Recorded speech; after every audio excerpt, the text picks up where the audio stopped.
皆さんこんにちは。皆さんのね、ジバンバラスカリラとめミサキピバレシン。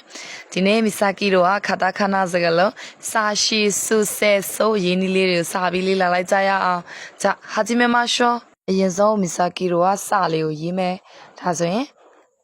အရင်ဆုံးအနှုတ်လေးရေးလိုက်မယ်။အနှုတ်ရေးပြီးရင်သူ့ရဲ့သုံးပုံတစ်ပုံလောက်ကို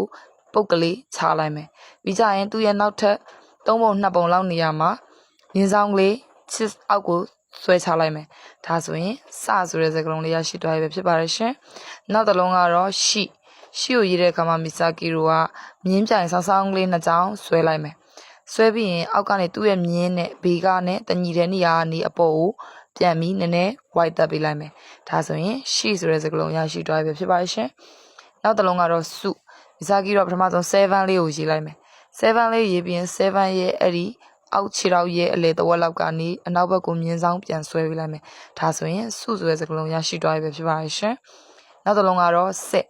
ကိုရေးတဲ့အခါမှာမီဆာကီရိုကနည်းနည်းမြင်းဆောင်လေးအပေါ်ကိုစောင်းတက်လိုက်မယ်။အနှုတ်ပုံစံလေးစောင်းပြီးရင်အောက်မှာအချွန်းလေးထည့်လိုက်မယ်။ထည့်ပြီးရင်အဲ့ဒါရဲ့တဝက်လောက်ကအပေါ်ကနေပုံစံလေးရေးလိုက်မယ်။ဒါဆိုရင်ဆက်ဆိုတဲ့စကားလုံးရရှိသွားပြီဖြစ်ပါတယ်ရှင်။နောက်တစ်လုံးကကြတော့စု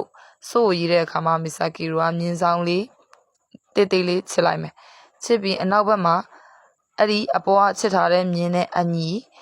အိုက်ကနေစပြီးမှမြင်းဆောင်ရှည်ရှည်လေးကိုဘယ်ဘက်ဆောင်တဲ့ဟာလေးကိုဆွဲချလိုက်မယ်အောက်ကိုဒါဆိုရင်ဝိုင်းပုံစံနဲ့တူသွားရပေါ့နော်ဒီစကားလုံးကဆိုဖြစ်ပါတယ်ရှင်